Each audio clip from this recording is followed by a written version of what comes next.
Hello, Hi guys, guys. and welcome to episode, I think, 7 now of the Game of Two Halves podcast. How are we doing, boys? I'm joined with Jamie and Sam. Solid We're all stuff. good. Yeah, Jamie, you good, mate? All good, all good. What we like to hear. Anyway, we got a lot to cover this episode, so I think we'll just dive straight in. Jamie, if you want to talk about your beloved Rangers clutching up the title, how does it feel, mate? Did they clutch it up, Fed? I thought Dundee clutched it up for me. All right. Right, today was the day of destiny for many on the blue side of Glasgow. It's been long awaited. It was essentially inevitable that it would happen. But today it's finally been confirmed. Right, listen. Many of you will know Rangers, have got a great history in Europe, in the league, in the cups, and everything there was about, the game of football. However, back in 2012, Rangers went into a football club's nightmare of administration, where basically we were left with £14 in the entire football club after our owner basically robbed us, and the club almost fell down. And when going into administration with no money, we couldn't stay up in the top flight anymore.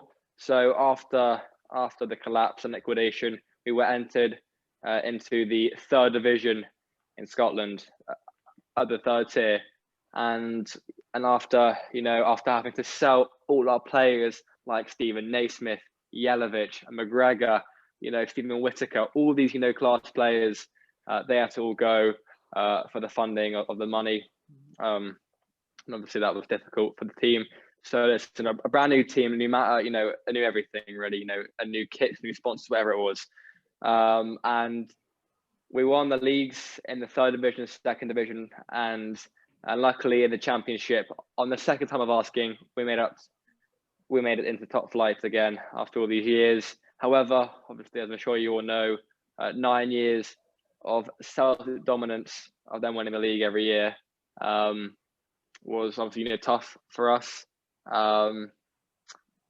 But listen, for me, I don't really feel much much as emotion as others would do. People who are obviously older than me obviously know how hard those 9 years were for them. Or for me, they aren't obviously as bad because I'm just starting. In my life, I was only 6 when it happened, so a lot's changed. But finally, it's happened, and this team is still undefeated, by the way, this year in the league and in Europe. And we've got a big game on Thursday against Slavia Prague. And being honest, this league title means everything. I mean, I'm sure you've seen on social media everywhere, all the pages about, all the fans outside Ibrox, outside Mario Park, the training ground. It's just been amazing because, it means that much to all the fans. We discussed last week how good the fans are up in Scotland, and honestly, I mean, I just wish I was there in Glasgow right now. I mean, the passion and actually, and what it means to the club is something else, and we're just glad it was done today. And it's on to Europe now, which again is going to be a big test. But I think all the players are hungover at the minute. Gerrard is hungover. I mean, he's pissing himself. You got Alfie Orion Jack, who was stoned. You got Bongani Zungu, who's just drinking beers and shots, whatever. Honestly, big game Thursday, but yeah, great for the title today, and I'm really happy to be a Rangers fan because I think Morales would, especially coming from Colombia. Everything. Coming from Colombia, Yeah, Morales would probably know how to party just tonight. a Buffalo soldier from the hearts of Colombia. He knows what it means to us. He's a goal scoring genius. Oh, right, okay, that's brilliant. So Right. 55 is here. Yeah, We are still the most successful team in the world. And Scotland's counting for you. That's brilliant, Jamie. That's fall in there and far. up the Rangers, mate. We are the people. We are the people, indeed. Even going as far to break lockdown rules, the thousands just outside Ibrox. It was just, the passion was incredible. It was all over my social media. And I'm I saw a sure. video. Incredible. I saw a video of a security guard getting absolutely tossed over by like a car. The car, yeah. Honestly, you know, And things, yeah, it's tough for me because obviously all the viewers know I used to support Chelsea and Rangers, and in terms of the fan base, it is so different.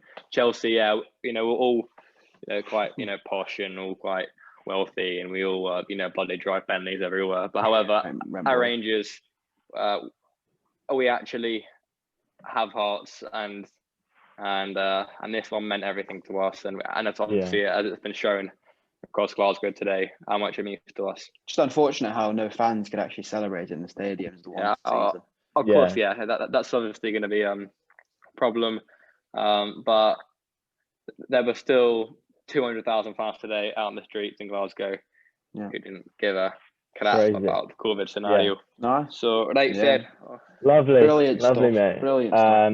All right, swiftly moving on. We're going to be talking about a cracking game that happened today, the Manchester Derby, and wow, what a game! The result was really not what we expected. We're seeing a really on form City side finally drop points. But yeah, Jamie, do you want to talk us through, or Jamie or Sam, do you want to talk us through that game? Jamie, Sam can start. Shall I step in? All right. I thought exactly what Man United deserved. I thought Ole got it tactically right. I thought United defended really well today. I thought Maguire, Lindelof, especially in that centre back pairing, were really good. I think that it will be coming out. Well, actually, no, it has come out, hasn't it? I actually did put Bukayo Saka in my England 11 as the England left back. I would like to take that back, although being a massive Saka fan, I'd like to, I deserve holy water. Honestly, I should be cleansed. He wants to sacrifice it. Get it? Jesus Christ. That was shocking. But yeah, I'd like to put in Shaw back in my England team for last episode. Are you sure about that? I'm actually very sure about that. Yeah, he was absolutely fantastic. And yeah, I think what I kind of thought about it was that even though Man United are now 11 points behind Man City, it just shows that if United hadn't got points to teams like West Brom, those little teams or teams further back in the season, they could be in a much better position because they have the players, I feel, to really do damage to teams. And on paper, they've got a fantastic team, and they still have players injured. I thought they were really solid today. I thought the penalty was a really stupid one to give away. I think Jesus just had a rush of blood to the head. I thought it was a really stupid decision. So it was just like completely unnecessary. Martial wasn't in a very dangerous position. Bruno scores another penalty. I thought Bruno was very good today, but that debate will carry on. Whether is he good enough, to score actual open goals in against the big six. But yeah, overall, I thought it was a really entertaining game. And yeah, Luke Shaw, like Jesus Christ, that was an incredible goal from a left back. That I was getting massive Teo Hernandez vibes off that goal, that like strike from left back. I don't know if anyone's seen all the way it, from that side. That run that just I thought I was watching Milan. I thought I was watching Teo for a second. And yeah, carbon copy, mate. Carbon copy. Yeah. I thought it was a great game. Solid. I completely agree with you there. I think it was a very pleasing performance from display from United. McTominay, I thought it was quality. Dean Henderson as well. Very, very, very solid for him. From him. Sorry. And yeah, that's obviously De Gea is out. He's got some personal issues. So Dean Henderson's filled in. This was his chance to sort of prove himself. He stepped up to the plate, pulled out some very decent saves. Good performance from him. Mm-hmm. Bruno, as you said, finally scores against top six side. It was a penalty, but maybe that will silence the critics. But yeah, I think if anything, actually, I think it does the opposite. I think actually increases the haters after the penalty. I don't know. But I wanted to ask you guys a question. Do you think, obviously De Gea's getting on a bit now, but do you think that Dean Henderson can start? or De Gea? Well, listen. In my England 11, I did put Dean Henderson as the keeper because I do believe that he's the best in the country. Because yeah, Nick Pope, I'm sure he's got a great save ratio, but he plays at a team like Burnley, and they still concede like 3-4 goals a game. So I think Dean Henderson but is a good wouldn't keeper. that make it? Keeper. Wouldn't that make it a little bit more impressive though that he's at Burnley and he's got a high save percentage? But he still concedes 4 or 5 goals a game at times, and I feel like for an England keeper, like that shouldn't be happening when there's so much talent in the country. Jamie, I feel like if he really proves himself in the next couple of games, then we can maybe make a decision about this. But I feel like it was a bit of I wouldn't say it was an overrated performance from Henderson, but what did he really have to pull out of the bag today? I know. Like he caught a couple crosses, and I mean, did he make a massive save today? I don't think he did. And I think one save that came out, he just pushed it back into danger. If anything, that one where someone had a strike, he just pushed it like back to Sterling or someone. I think there were opportunities for him to make incredible saves. If I don't know if that one that came across to Raheem Sterling, if he had gotten across to that, obviously, the point that Dean Henderson should be starting would be completely valid. But I think there's a bit more to see with Dean Henderson. I think actually the best thing that he did today was distribute the ball to Luke Shaw. I think that was the biggest goal. Yeah. That was the biggest bit of participation he had, which backs the fact that his distribution is good. But yeah, I think there's a bit more to see with him. And I think Southgate maybe did come to the Etihad to look at him, as well as centre backs like John Stones and Luke Shaw. Yeah, I think as I said in the last episode, something like that. I said if he gets a bit of game time, that's a chance he's got to prove himself. Where he's got to prove himself, and yeah, he's got a lot of competition, but if he can step up, make some saves, he'll be right in the conversation for the England goalkeeper spot. Jamie, I know that we obviously we had Aguero sitting on the bench today, and he didn't end up coming on. Do you think? I know that Jesus has been scoring goals recently. Obviously saved them the other night against Wolves with that goal. What do you think Aguero should be put back in that team, especially after Jesus's mistake today? What do you think? Well, it's tough at City because it was only a matter of time that the striker, a vacancy was going to come back at them. They've been playing Sterling at 9, Mahrez at 9, Bernardo Silva at 9, De Bruyne at 9, just to kind of rotate it. Today they did put in Bernardo Silva, Jesus as a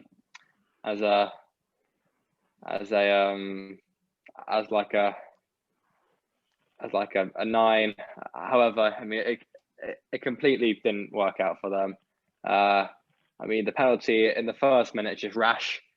Not Rashford, it was Martial actually. Trying to get the banter today is on point. Jamie, honestly, you're making me go on the floor in a minute. No, but honestly, that's probably one of the worst performances I've seen from Jesus in a long time. I've never been his biggest fan, I must say, but I think a backup of obviously for Aguero, there's only a certain amount of things you can do.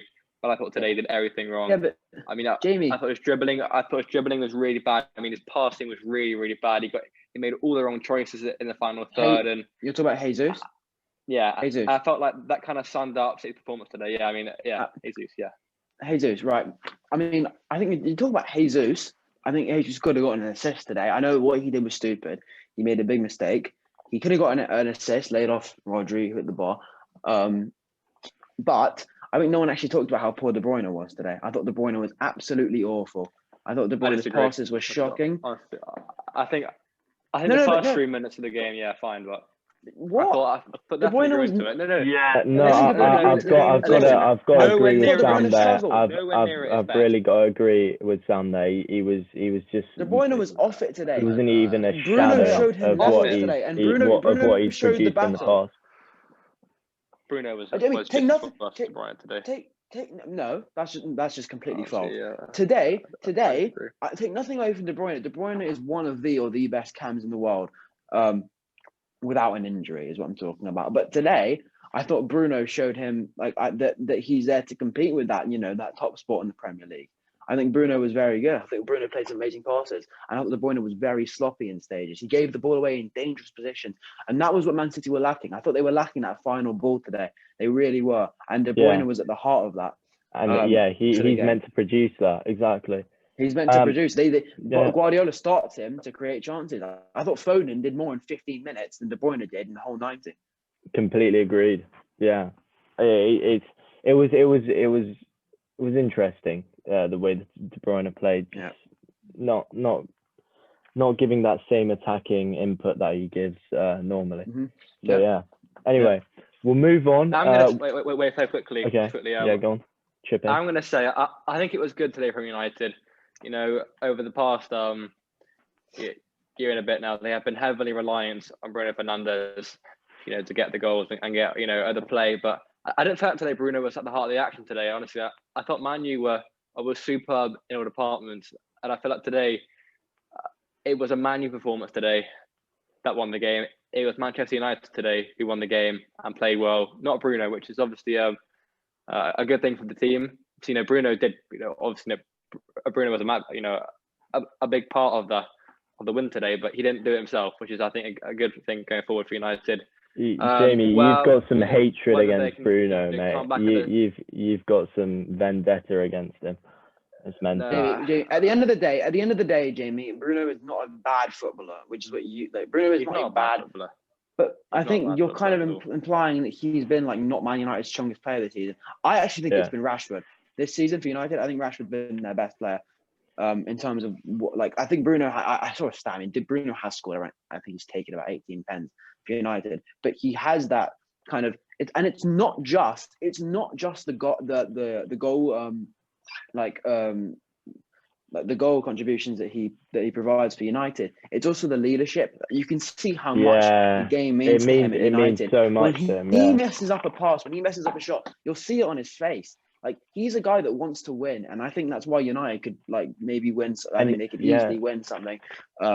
Next season. Need that. United really need that. That they need that leadership. They've struggled so much with getting points. You see, Maguire wears the armband. Maguire wears the armband for United, but if you got chucked onto the screen without anyone wearing an armband, you would immediately assume that Bruno was the captain of Man United.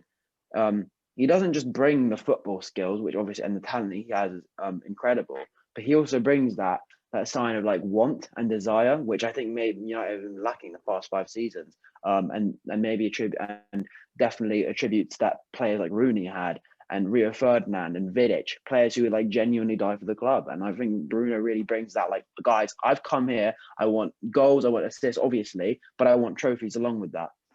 Yeah, agreed. All right, I think now we'll move on to everything that's been happening over at Liverpool. It just seems like an absolute disaster. Everything that's going on there. There's even a lot of fans turning on Klopp now, which if at the start of the season you wouldn't have thought would have happened. So that just demonstrates how, and shows like how Liverpool have really just collapsed this season. Another loss against a relegation side, a team that's in relegation contention, Fulham. And that, it's just errors here, left, right, and centre, here and there. Stuff that can get easily cut out. Obviously, injuries play a big part in this stuff. Joe Gomez, Van Dijk, all these players injured. Half their team was basically injured at one point. So, yeah. Klopp got it wrong today. Klopp got it completely wrong today, tactically. I think you have to. I think he underestimated that Fulham side. Well, yes, I think that's a good point. That, and I think I was watching the Milan game at the time, which started the exact same time. But what I kind of took out of the game, and I watched the halftime analysis and the highlights, was that Liverpool, or what Klopp I think had in plan, was that I'm going to rest Firmino, Salah, Mane, start them against Leipzig on Wednesday or Tuesday. That was his idea. Liverpool are still in the race at the top 4. I'm not sure the exact points, but they are still in the race for the top 4. Absolutely. They're around like 6 points maybe off the top four right now. If they won the game against Fulham, that closes it to 3. Klopp has to not take. He can't take these games half-heartedly. He has to go all out in them because Liverpool are a team that can. Liverpool aren't like they're not like 1-0 down to Leipzig. They have a 2-0 aggregate advantage right now over Leipzig. They've got 2 away goals in their hands. So I think Klopp needed to start Salah, Mane, Firmino today, or maybe drop Firmino, play Jota. And yeah, I think one reason, obviously, Liverpool have been really hurt with the injuries, personal reasons. Klopp's mum died, Alisson's dad passed away as well. So I think everyone's really being affected mentally by it. I think this has been quite a mentally enduring time for the Reds. I think one thing that Liverpool really need at Anfield is the fans. I think the fans really install a desire into the team and a grit. I don't think Liverpool would have beaten Barcelona 4-0 if it wasn't for the fans at Anfield that day. I thought they really made a difference, and I think they make a difference in every game. Jamie, I'm not showing your screen, but Fed is just frozen. There he is. He's back. Really? Oh, anyway. Yeah, Fed, have we got you now? Yeah. Okay. Can you boys hear me? Anyway. Yeah. But I think right now at the moment, Liverpool. We got you. Liverpool really need their fans back. I feel because I think they can do it away. We've seen them do it away from home. Like it's clearly affected them. It's so clearly affected them. It's clearly affected them, and it's affected a lot of teams in different ways. Like it's affected Man United haven't lost an away game still since the start of last year or something like that, which is incredible. And I think obviously one of the factors is that there were no fans at those games, and fans really do affect football matches, and fans really affect Liverpool, especially in their home, because as we put in our tier list, by the way, episode 4, go watch that, or episode 3, we'll go watch that. You can easily see, Jamie, we've got a little visitor behind you. There is an imposter among us, mate. Well in, Mills. And yeah, I think Liverpool really just need their fans back to drive them on, because at the moment it's not looking good. Jamie, what do you think? Yeah, Sam. There was a playing today thrown over Anfield. Saying unity is strength. And as you mentioned, Liverpool today made 7 changes before going into today.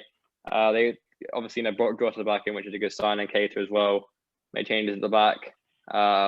They 2 new centre halves and a new right back.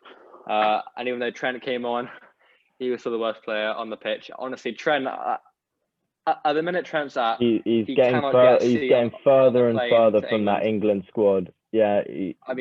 It's slowly but surely he is falling off it. I must say today, I felt like at the minute when watching that game today, I felt like with Jota and Salah, you've got 2 great individuals, but their link-up play was so bad, never on the same wavelength, never in the same patterns. Jota was trying to help it. Jota made some great runs today, and Salah never ever saw him. You're trying to do this stupid pass. Fulham, as we mentioned, are obviously on the up at the minute, and I really don't see them going down. Really good Newcastle and Brighton. I think it's going to be so close. We'll get on to the relegation battle shortly, but I wanted to say that I think it comes down to a confidence issue, clearly, because you've got so many class players, and maybe like the team bonding's not there. You brought in Ozan Kabak, and the defense hasn't held. He's had a really bad start. He hasn't had he put in a decent performance in the Champions League, but aside from that, it's been tough, and there seems like there's no team chemistry. Everything sort of it's not going the club's way. Kabak was just an emergency signing. Kabak was it was on deadline day. They brought in another player as well. I think it was Ben Davies from Preston, who got injured immediately, ironically. Yeah, he did. That's unfortunate. But I think it's fair. Yeah, I understand the point about confidence, and because you've got class players in there. You said it as well. But thing is, Diogo Jota was not bouncing off Salah.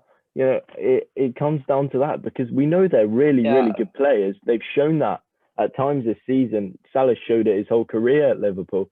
Diogo Jota's been incredible when he came in, then he got injured. So I think it's just things like that. that have just Yeah, created this. I understand that. But the thing is, and you've highlighted the injuries there. Liverpool today made 7 changes, and that signifies squad depth and players to use that aren't injured. On That doesn't Thursday signify night, squad depth, I feel though. Squad depth, in my opinion, is like good squad depth, like players that will turn up for you if you start them again. yeah, but there's players like like Shaqiri and Milner, that are still good players. I must say, I felt sorry for Liverpool today a bit, not that much, but they just they haven't scored at home in so long, and to be honest, even though today they had a lot of the ball, I never felt like they were scoring. And to be honest, the same on Thursday against Chelsea, they don't look like they're going to score anymore. Klopp looks out of ideas. You see on the sideline, he just sat, he stands there, he's drained, he's got nothing to say, and Yeah. and the thing is, it's funny because a lot of the players now, for some reason, look so average. I mean, today I watched Wijnaldum, and I thought Wijnaldum, like last year, was probably the best midfielder in the entire league. I remember even at the start of the year, I was saying how he's so underrated. He does all the dirty work. I mean, he looked today so average. Salah looked average today. Mane's been playing really badly recently. Alisson is out of all sorts of form.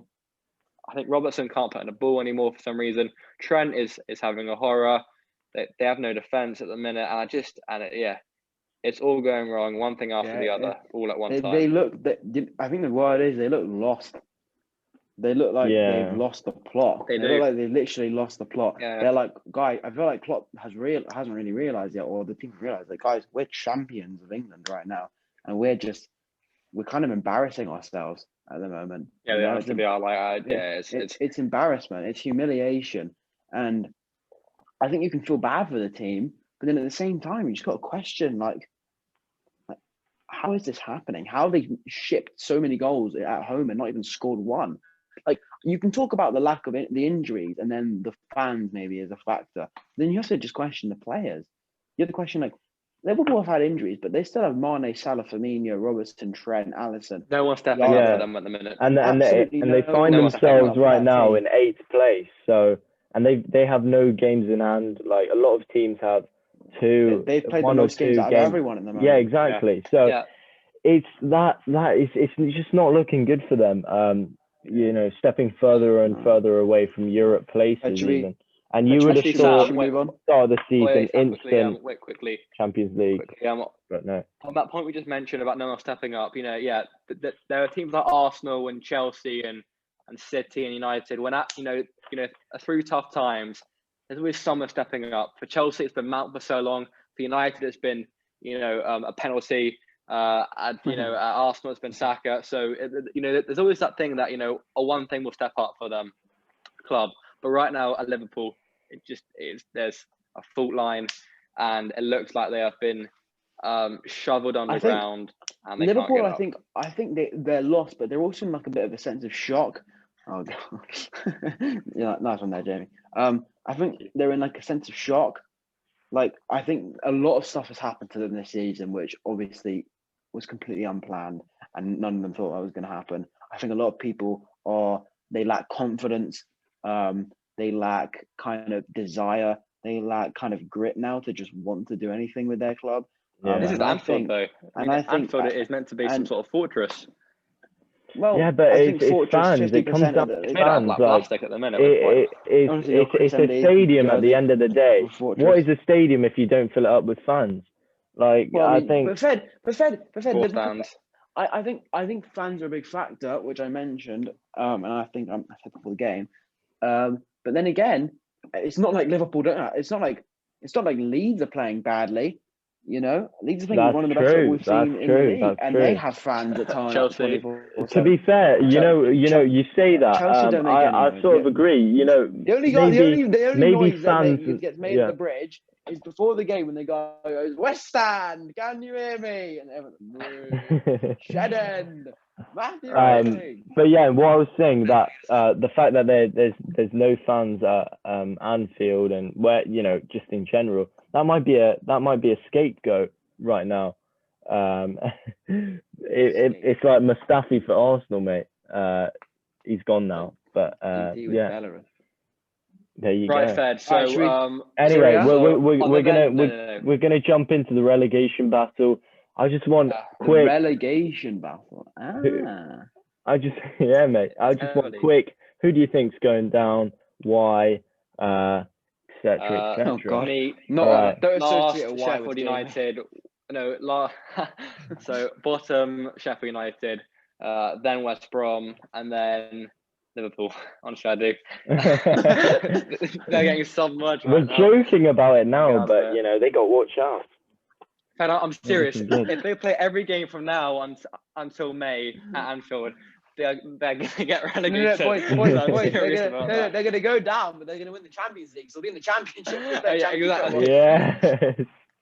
And the best thing about the Champions League right now, the home game on Wednesday, is the home game is not at Anfield. I promise you, they'll believe now for that game. It's in Budapest, not? the home game now. Oh, brilliant. All right, it's in Jamie, Budapest. Jamie, Exactly, tell- mate. It's the Frank- winning. Jamie, tell me honestly, Yeah, who's your 18th spot? Is it actually Liverpool or? Right. Okay. Right. Quickly. Last time I think we mentioned the relegation zone back when we were together about 3 weeks ago, and Ooh. there was about 12-point gap between 17th and 18th, and I remember I said, quoting now, that this is going to be the most simple relegation battle I think of all time. These three teams are going down, and no one's stopping that. However, Fulham, I've got it here for you. Fulham are now currently undefeated in 7 away games. 7 away in a games. row. Lost one in and I've 10. only lost one in the past 10 Premier League games. Only one loss in the past 10 PL, and that was Spurs. And even then, they were robbed badly. Fulham look like the most promising team at the minute. And as we obviously about to go and mention, the injury scenario at Newcastle is so impactful. You know, I'll touch a little bit on everything that's going on at Newcastle. Just some general problems at the club. You saw there was a bit of a bust up between Matt Ritchie, the Scotsman, and I do like the kebabs and Steve Bruce. Kebabs. So there was a bust up between Ritchie and Steve Bruce. Supposedly Steve Bruce blamed him for a goal, and Matt Ritchie got a bit annoyed at that. But then also, Jamie touched upon the injuries. Almiron's out, Callum Wilson's been out, and Saint Maximan's out. So their whole attacking force sort of been stripped away from them, much like Leicester as well. But yeah, Newcastle, it's not looking good for them. They find themselves in a really, it's going to be a dogfight towards the end of the season. And Brighton. And you see the way, you see the way that Fulham are picking up points now. This has got to be sort of a wake-up call for Newcastle to get their act together, because right now they've got a donkey up top who goes by the name of Andy Carroll and Joe Linton. I think it's Joe Linton. And Joe Linton, who Andy Carroll. roll the clip. No, we won't play that clip. West Ham, credit to West Ham Fan TV for that one. Astra Gugu. Because we can't even beat Astra and Gugu. I don't know if we can keep that in. Anyway, mate. Then we talk about Brighton. Didn't work out, so. Then we talk a little bit about Brighton, who are actually doing all right for themselves now. Seemed like they were in a no. 17th. They're having it as a disaster. Unfortunately, their best two players this year have been Tariq Lamptey and Solly March, both fullbacks, both injured at the minute. Solly March, mate. Fed, I promise you, he has been fed. He's been the best player team so far with Lamptey. Yeah.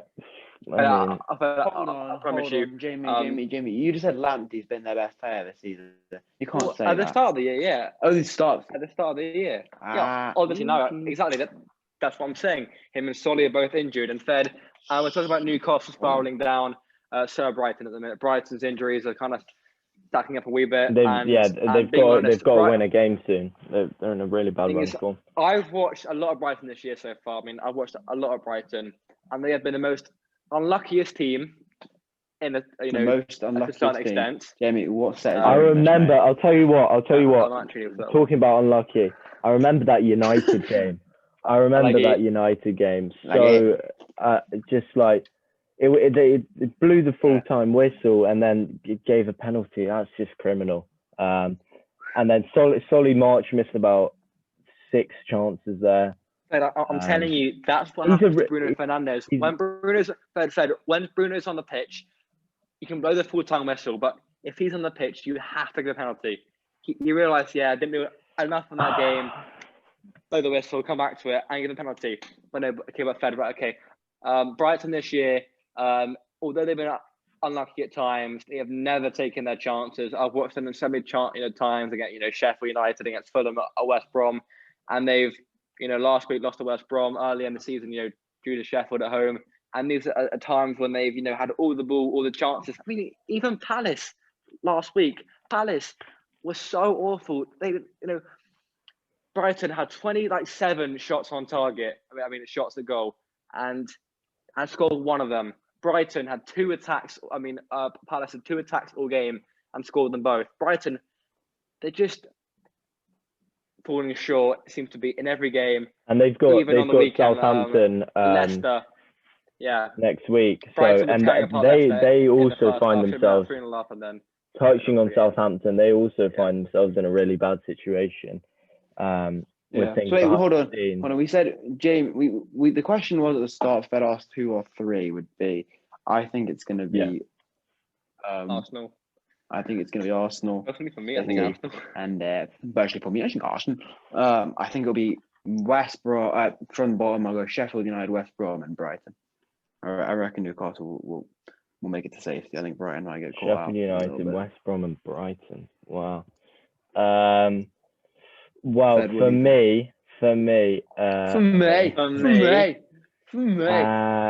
I'm gonna go. So obviously Sheffield United and West Brom. Sheffield United. West Brom and in that 18th position, I'm gonna have to slot in Newcastle. Just the way things are going, it just seems like it's gonna be really tough for them.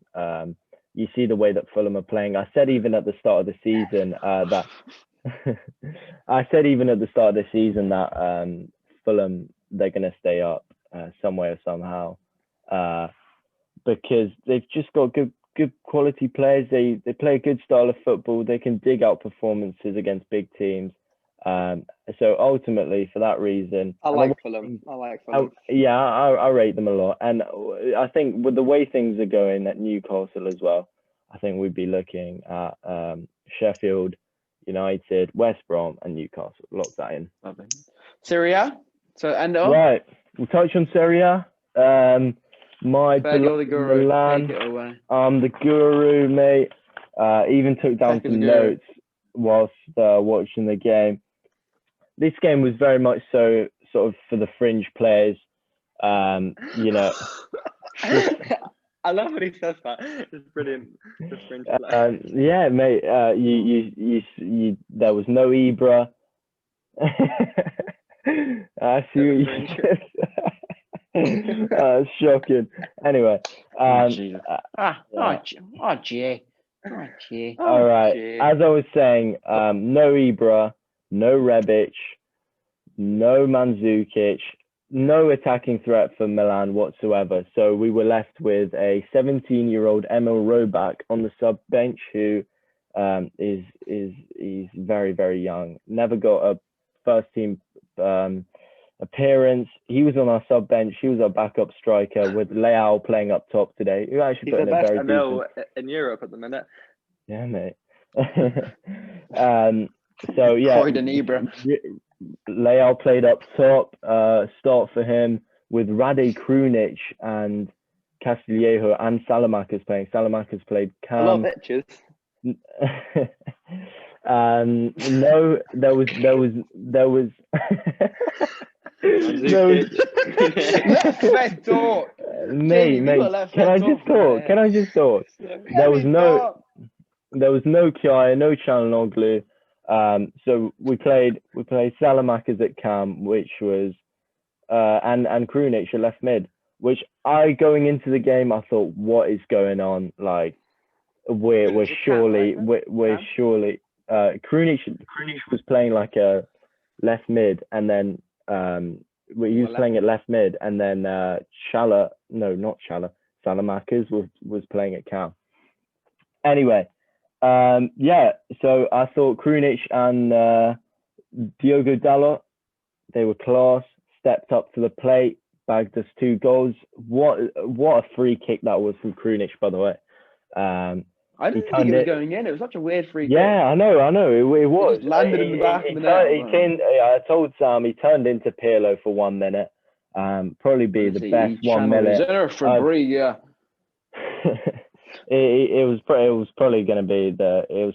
has probably been the best 1 minute of his career so far as a professional footballer. Of his life. Honestly, getting married wasn't good enough. Having a kid. That was incredible. And then Diogo Dalot. Then shout out to Harry Escus, by the way. These lot are crazy, by the way. They won't let me talk. I don't Equals champion. Anyway, Diogo Dalot, on loan from Man United, with a brilliant goal. Didn't even look. I don't think he looked at the ball. Just went full. Trusted his foot, and he absolutely put his laces through it with a brilliant finish. So yeah, it was once again another mediocre performance from Samu Castillejo. I think that guy has sort of no right to play for our football club. He just seems completely out of it. He's just not. He's not the player that he once was at Villarreal, and why we signed him. There's completely no reason, and I wouldn't be surprised if he was given the exit door. He said he wasn't the player that he once was at Villarreal. Who was he at Villarreal? I don't know. He was a decent player. Yeah. So I wouldn't be surprised if he leaves this year, because we're definitely going to bring in a right mid. I'd imagine in the summer, because I think that's our weakest position. And Salamakers and Samu stepped up a little bit tonight, but Samu just wasn't on it. So as a whole, we played pretty well throughout the game. Verona, I thought they left it a little bit too late. At the end, they showed some signs of promise,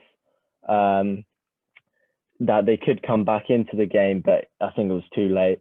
And as a whole, we were the much better side. And do you know what I liked about this game a lot is that we showed a lot of good team spirit. It takes a lot to come back from a bad run of form, and I think we really showed that we can compete for the title despite the situation we find ourselves in. And yeah, overall, Milan looked the much more comfortable side. Yeah, Sam, do you have anything to say about this game?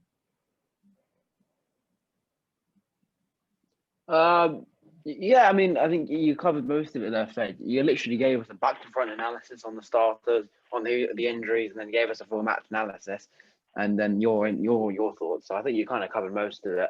I think all I have to say before we finish off here is, it's a big win for the title if we want to have any chance of somehow winning the Scudetto this season. We knew that this was a must-win game. We knew it was going to be challenging. Verona had some good previous results against. Look at him. He's just inspirational. Back in his Villarreal days. I was looking at Jamie. He had that face like he was just doing something on his computer. Oh, I was my like, God. come on. Sort him out, mate. Turned up every week. Honestly, he didn't. And the best thing is, he didn't even know that it was Black Lives Matter yet, and yet he was still bloody. It's absolutely brilliant from him. Ahead of his time. That's the player he is, mate. He's ahead of his time. Oh man, brilliant. I think, but honestly, brilliant win from us. Hopefully we can keep challenging until they get a bad result against Atalanta tomorrow, and we've got to bank on that. We really do. That covers that they slip up. That covers most of it from today. Fed, we know your outros are just inspirational. I sometimes cry myself to sleep over them. So. Oh, it hasn't shown the whole thing. No, no. Move it down a little Should we just bit. go through Jamie's whole camera while we're at it, or something like that? Might as well, mate. Yeah. Anyway, I mean that should probably be it for today. We did cover a lot. Hope you guys enjoyed it. As always, leave a like, subscribe, comment. We'll be doing some giveaways soon. Jamie, you're in charge of that, mate. Yeah.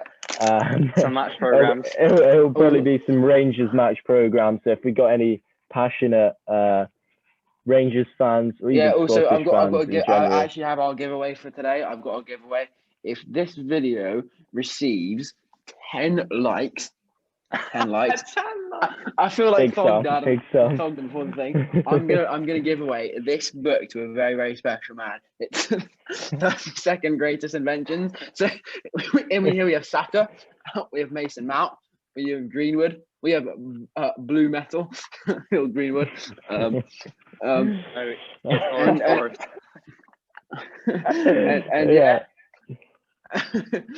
That's stupid. Kill Jesus today. Wait, Jamie, move out of the way so we can see the shirt. Oh yeah. Oh, corker, mate. This what guy a shirt. won more league titles than Arsenal in the past 16 years. Yeah, stories. Hey. All right. Before we get too carried away, I think it's best if we wrap it up there. Anyway, guys. Also, I was did draw 1-0 in the derby. So the old Atletico scarf there. La la la la la la. God, it's fine. All right, so boys. Haaland turned up. We will end that there. But yeah, actually touching a little bit on that. Mate, yeah, it was 4-2 in that Bayern Munich game, Bayern v Dortmund game. Lewandowski. Robert Lewandowski, as they call him. All right, boys, we love you all. We're going to end that there. Hope you have a great time when you be back at school. Have a good week home. Yeah. Cheers, lads. Have a great one, everyone. Enjoy it, boys. All right, in a bit, guys. Remember,